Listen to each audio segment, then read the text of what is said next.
Hello everyone, I'm Faseeh Saleem, currently enrolled as a doctoral student at the Swedish School of Textiles, University of Borås, Sweden. I'm delighted as well as elated to share the fourth iteration of Draft series in collaboration with Art Address Canada. Well, Draft's project was initiated in 2021 with my co-founder Dr. Vidmeena. And we had our first launch, which was in collaboration with Pakistan Institute of Fashion and Design in Lahore in a form of first virtual and physical exhibition. The second iteration was part of the International Art Biennale Lithuania, and the third was a part of Design Transfer Lab at the UDK, and we had the privilege of that event being part of the Berlin Design Week. And now, after these three efficacious proceedings, we announce our project launch in collaboration with Art Address Canada, which is based on multi-platform events starting from 2nd April till 15th April.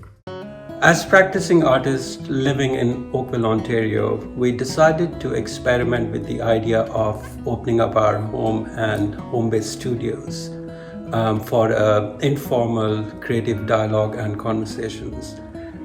In 2018, we formally opened up Art Address and hosted exhibitions, talks, and series of conversations and workshops, residencies, and performances, and invite artists and visitors to have a deeper dialogue and conversations and provide that space to them.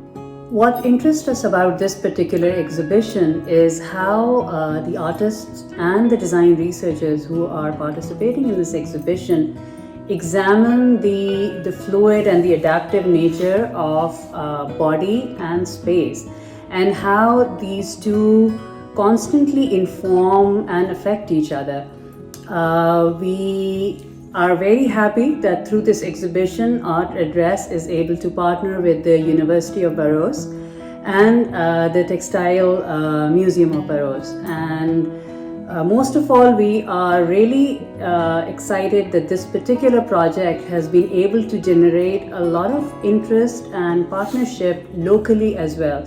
And we are very happy that prestigious institutions like the Oakville Galleries, the Art Gallery of Mississauga, the town of Oakville, the Oakville Museum, and the Western universities have decided to collaborate with us and partner in this project. So we are really looking forward to welcoming people into our space, into Art Address, to come and experience this multi-platform exhibition. I mean, the way I use design examples or prototypes and physical objects is, I think in several different ways. They are both experiments, testing out different ideas, finding concepts. Then the other role of these artifacts and examples in my work is to analyze what I found. So then perhaps I tend to work more with series of objects or series of artifacts that I create. And then also to present. So I think they are part of all the stages of the research. They are part of the experimental search of finding things. And they are part of analyzing concepts that I found. But they're also part of presenting what I found. So they pretty much work somehow as the text would do in another form of publications. So I don't see any really limit for them. Of course, there are certain things that the objects have maybe harder to demonstrate or to show. But yeah, I work with them as the medium.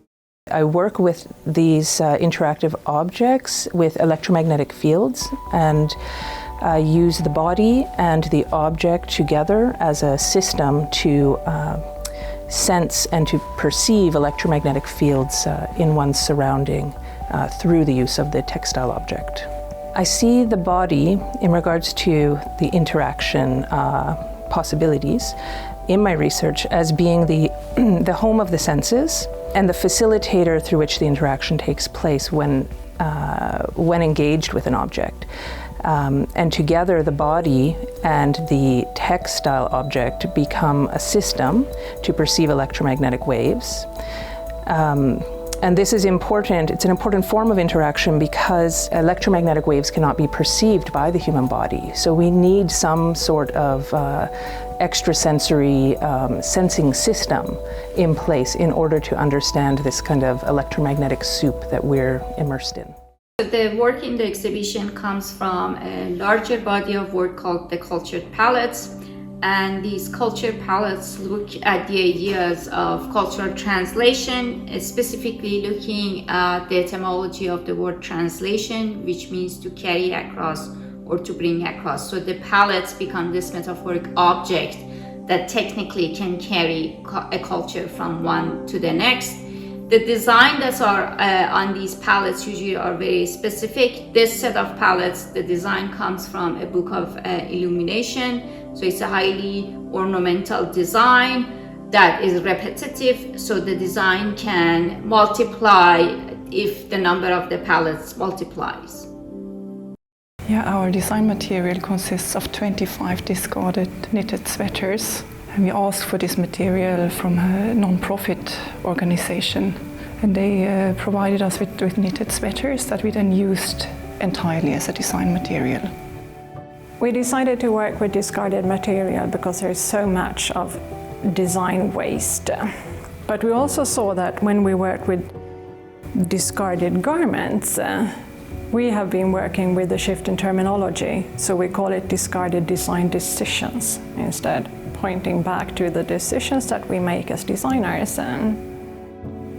Rather than to the responsibility of the consumer. And we explored this design material in regard to different actions that we repeatedly performed until all the sweaters were used in the experiment. So we conducted 4 different experiments around the actions of layering, knotting, wearing and compressing.